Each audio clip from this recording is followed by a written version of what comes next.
Para el profesor Alexander es un placer saludarles, chicos. Octavo grado, buenos. Vamos entonces a continuar en nuestra formación en lo que refiere a nuestra formación en la fe. Para esta ocasión vamos a trabajar un poquito acerca de, conversemos sobre la revelación, vamos a hablar también de la Sagrada Escritura, la verdad que se nos brinda en la Sagrada Escritura y sobre todo cómo leerla correctamente y por último, para que usted pueda trabajar. Continuamos entonces.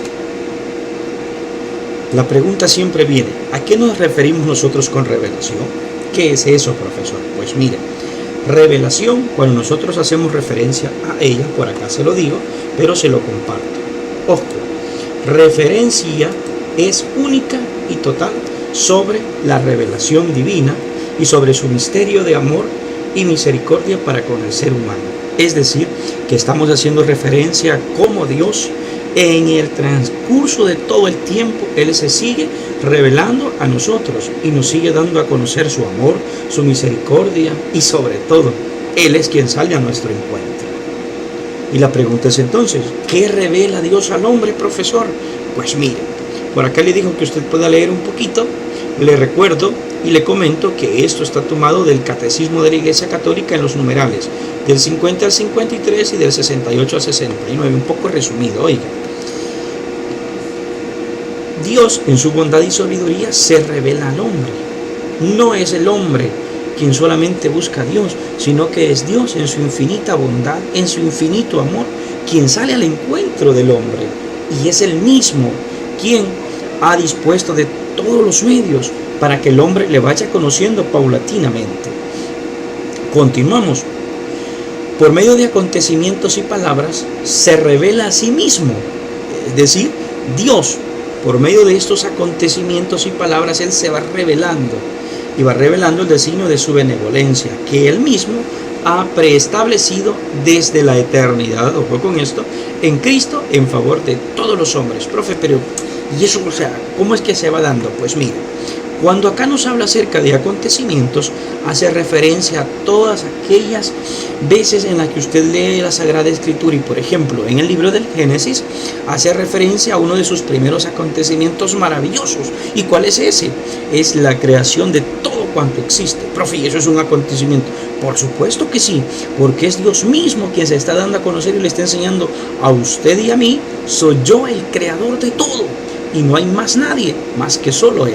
Ajá, y se da cuenta. ¿Qué más? ¿Qué otro acontecimiento, profesor? Pues mire, siempre en la Sagrada Escritura, en el libro del Génesis, nosotros encontramos cuando el Señor le habla a Abraham, que después tiene el nombre de Abraham, ¿sí? Primero es Abraham y después Abraham. ¿Y por qué le cambia el nombre, profesor? Porque el Señor le encomienda una misión a Abraham y desde que le encomienda esa misión le cambia el nombre, que se convierte en Abraham, el padre en la fe, porque él en fe empieza a caminar poco a poco y disponiéndose su totalidad a lo que Dios quiere de él, ¿sí? Profe, ¿y qué otro acontecimiento podemos encontrar en la Biblia? Hay muchísimos. Le voy a enseñar uno. Por ahí en el libro de Éxodo, cuando el Señor llama a Moisés y Moisés se encuentra en una zarza y eso se empieza a quemar y Moisés dice, Dios santo, ¿qué está pasando aquí? Ese es uno de los acontecimientos. Dios que le está hablando a Moisés para indicarle algo. ¿Qué más, profesor? Le cuento cuando también Moisés, con su bastón, si podemos llamar así, levanta sus manos y le da órdenes al mar y el mar se abre en dos y empieza a pasar todo el pueblo. Y después Egipto, que eran los malos de la historia, empiezan a seguirlos y Moisés baja las manos y las aguas cubre al pueblo de Egipto. Profe, todos esos acontecimientos, por supuesto, acontecimientos y palabras en los que el Señor paulatinamente, es decir, poco a poco se ha dado a conocer a los hombres. Y esto en su designio consiste en hacer partícipes de la vida divina a todos los hombres. Este es el designio más grande de Dios. ¿Y esto por cómo lo hace, profesor? Mediante la gracia del Espíritu Santo para hacer de ellos hijos adoptivos en su Hijo único, Jesucristo nuestro Señor. Es decir, que esto un poco, Dios mediante tengamos tiempito de hablarlo, Dios ha querido que todos los hombres seamos hijos, pero hijos en su Hijo unigénito. ¿Y esto cómo se logra, profesor? Por medio de la gracia del bautismo. La revelación divina es palpable en la Sagrada Escritura. Entonces, cuando nosotros decimos Sagrada Escritura, ¿a qué hacemos referencia? Pues mire, la Sagrada Escritura es la palabra de Dios que se reúne en un libro llamado Biblia. Quiere decir entonces que vamos a hablar un poquito de la Biblia. Entonces, ¿y qué es la Biblia, profesor? La Biblia es el conjunto de libros sagrados que se distribuyen de forma general en Antiguo y Nuevo Testamento. Entonces, ¿eso quiere decir, profesor, que el Antiguo es una cosa y el Nuevo es otra? ¿Qué es eso? No se pierda. Entonces, allí, en estas dos partes, de forma general, existe una unidad, ¿sí? Profe, en serio, sí, por supuesto. El Antiguo y el Nuevo Testamento reciben una unidad hermosa. ¿Y eso cómo es, profesor? Se lo vamos a explicar siempre en el libro del Catecismo de la Iglesia Católica, en los numerales del 128 al 130 y también el 140. La Escritura es una. ¿Por qué es una la Sagrada Escritura? Es una la Escritura. ¿Pero por qué? Porque es única la palabra de Dios. ¿O usted ha escuchado que se diga, no, es que hay diferentes tipos de palabra de Dios, que Dios dice una cosa y después dice otra y todo se contradice para nada? La palabra de Dios es única, es una palabra que redime al hombre, que lo fortalece, que lo vivifica. Cuando usted está triste, yo le recomiendo, usted tome la Sagrada Escritura, y para todos los jóvenes yo siempre les recomiendo, váyase al libro del Eclesiástico, váyase al libro de la Sabiduría, váyase al libro del Eclesiastés. Profe, y allí que va a encontrar muchísimos consejos, va a encontrar usted palabra que fortalece el corazón del hombre y de la mujer. Ahora, esto es único. ¿Y por qué? Porque también es único el proyecto salvífico y única la inspiración divina de ambos testamentos, porque esta inspiración está dada por medio de el mismísimo Dios en su Santo Espíritu. El Antiguo Testamento, ojo, prepara el Nuevo, ¿sí? Mientras que este da cumplimiento al Antiguo, ambos se iluminan recíprocamente. Esto es maravilloso, porque en el Antiguo Testamento nos está preparando para lo que va a pasar en el Nuevo. Profe, ¿está seguro? Por supuesto. Vea, le voy a poner un ejemplito. Fíjese que en el libro de Isaías hace mención acerca de una mujer que va a dar a luz y que está virgen y que va a dar a luz a un hijo y que dice que ese hijo es el Emmanuel, es decir, el Dios con nosotros. ¿Y eso en dónde usted lo logra ver? En el libro de el evangelista San Lucas, que nos enseña por allá en el capítulo 1 y el capítulo 2 sobre cómo Dios ha preparado a una mujer que es la Santísima Virgen María, y ojo, ella es la Virgen pura, que por la gracia del Espíritu Santo se encarna el Hijo de Dios y lo da a luz, que es nuestro Redentor. Se da cuenta cómo el Antiguo Testamento nos va preparando para el Nuevo y que ambos se iluminan recíprocamente. Así es de maravillosa la Sagrada Escritura. Continuemos. Ahora, en la Sagrada Escritura se nos enseña algo que es muy maravilloso. ¿Y qué es eso, profesor? Es la verdad. Y esa verdad, profesor, ¿en quién está dada? En Jesucristo. Allá en el libro de San Juan, en el Evangelio de San Juan, mejor le digo, por allí dice que Jesucristo es la verdad y la vida, y que nadie va al Padre si no es por Él. Y se está dando cuenta usted. Continuemos entonces. ¿De dónde lo ha tomado? ¿Por qué decimos que la Sagrada Escritura nos enseña la verdad? Siempre le digo, el Catecismo de la Iglesia Católica, avanzando un poquito en los numerales del 105 al 108 y del 135 al 136. Ahora, decimos que la Sagrada Escritura enseña la verdad. ¿Por qué? Porque Dios mismo es su autor. Mire qué maravilloso. O sea, profesor, que la Biblia, a pesar de que son diferentes hombres quienes la han escrito, pero entonces quiere decir que es Dios quien la va inspirando. Por supuesto, la Sagrada Escritura es inspirada por Dios, y por eso es que tiene una cohesión maravillosa, una luz tan grande y una conexión tan bella entre el Antiguo y el Nuevo Testamento. Entonces, por eso reafirmamos que está inspirada y enseña sin error las verdades necesarias para nuestra salvación. ¿Por qué? Porque en la Sagrada Escritura se nos va enseñando cómo usted y yo nos tenemos que comportar con nosotros mismos y con las demás personas, porque nosotros estamos encaminados a la salvación en nuestro Señor Jesucristo. El Espíritu Santo ha inspirado, en efecto, a los autores humanos de la Sagrada Escritura, los cuales han escrito lo que el Espíritu Santo ha querido enseñarnos. La fe cristiana, sin embargo, no es una religión de libro, sino de la palabra de Dios. Le repito, la religión del libro, la fe cristiana es tan maravillosa de que no solamente es una religión, como dice, sino es que es la misma palabra de Dios la que nos ha enseñado a cómo vivir y comportarnos. ¿Esto de dónde lo ha tomado? Pues es un escritor, San Bernardo de Claraval. Ahí usted lo puede buscar si gusta. Ahora la pregunta es, ¿cómo leerla correctamente la Sagrada Escritura? Pues de igual forma, el Catecismo de la Iglesia Católica, en los numerales del 109 al 119 y el 137, nos dice algunos criterios que hay que tener en cuenta.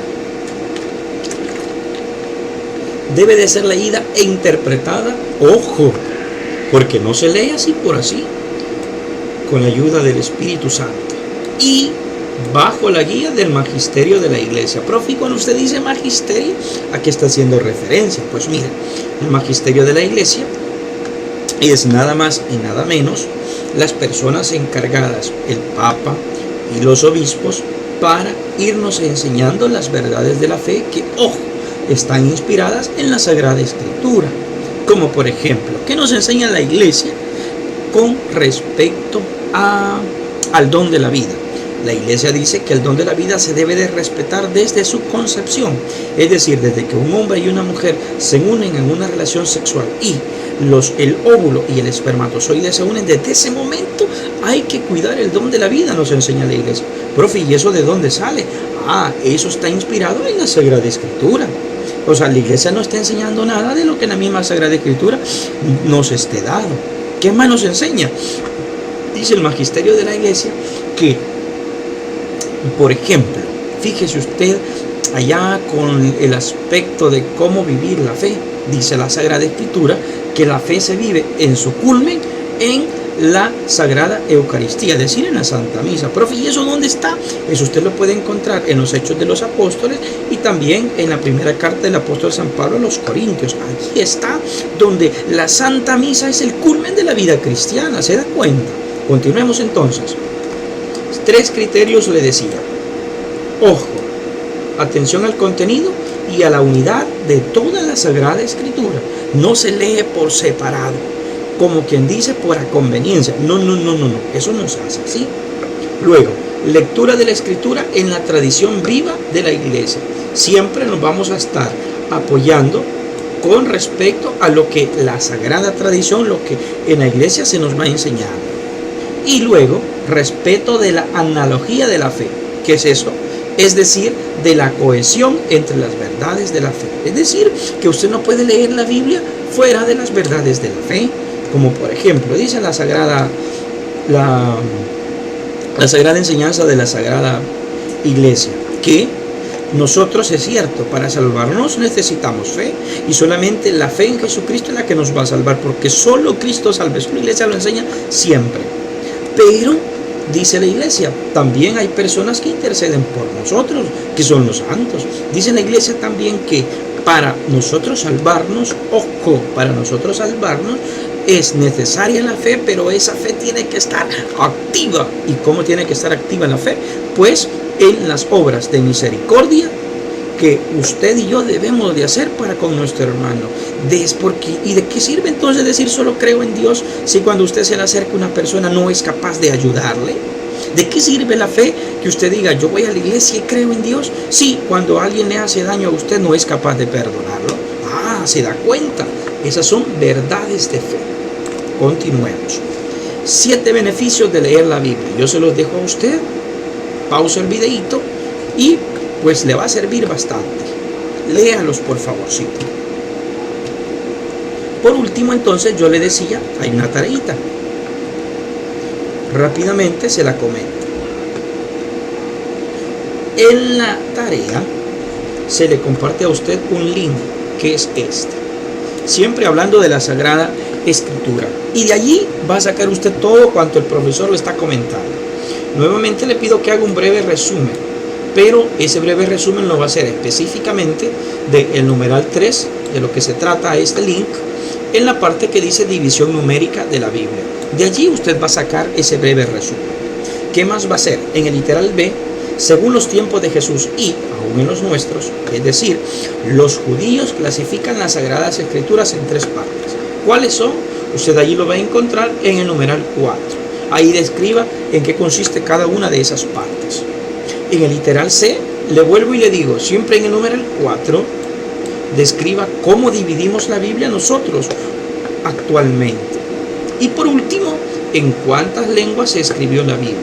Ahí aparece, por ejemplo, el arameo. Escríbale un poquito ahí de lo que hay, ¿sí? Y en eso consiste su tareita. Luego por acá el profesor le comenta las indicaciones para su tarea. Son poquitas, no se preocupe. Siempre debe de tener portada. De eso no se le olvide a usted, por favor. Puede trabajarlo a computadora o en papel y lápiz, como usted guste. El profe no se enoja. De preferencia en formato PDF, ¿sí? ¿Por qué se lo pido siempre en PDF? Porque, por ejemplo, si usted lo trabaja a computadora, cuando usted comparte ese archivo en Word, por ejemplo, o en otro formato, a veces tiende a, ¿cómo se dice?, a moverse, a cambiarse de un formato o algo. Entonces, en PDF no, ahí no se pierde nada, no se le mueve una imagen, etcétera, no se ve el texto montado, sino que se queda bien bonito. Siempre, por favor, no fotografías. Siempre les repito las no fotografías, porque acuérdense de que le reviso bastante trabajos a todos los estudiantes y pues cuesta estar uno y otro y a veces no se sabe cuál es el principio y cuál es el final. Por favor, ayúdele al profesor usted también siendo ordenadito. Usted lo va a subir en el espacio habilitado en clase. Ahí en Classroom yo le digo hasta qué fecha tiene y ahí mismo yo le asigno su calificación. Usted puede comprobarlo con muchos de los estudiantes que ya subieron sus tareas y ya el profesor ya les asignó su calificación y a veces algún comentario. ¿Para hasta cuándo tendrá usted con esta tarea? Bueno, usted tiene hasta el lunes 1 de marzo. Pero, ojo, que yo les recomiendo que no se deje acumular el trabajo. Es cierto que tiene hasta esa fecha, pero no quiere decir que hasta el 1 de marzo usted va a empezar a trabajar todo, ¿no? Tiene hasta las 23 horas con 59 minutos, es decir, cerca de las 12 de la medianoche se cierra eso y ya no va a poder subir el trabajo. Solo lo voy a recibir por medio de clase. Así es que por aquí yo se lo dejo y le invito siempre a seguir adelante, encomiéndese al Señor, confíe en Él y siga adelante. Le dejo a usted nada más para que pueda buscar en su Sagrada Escritura, y esto es ya muy personal para que usted también pueda encontrarse con el Señor. Le encomiendo Salmo se abrevia así, oiga, Salmo 37, 5. Capítulo 37, versículo 5. Y también el profesor le encomienda Romanos, también se abrevia así, 8, 28. No se agobie, confíe en el Señor y siga caminando de su mano. Bendiciones abundantes, octavo grado.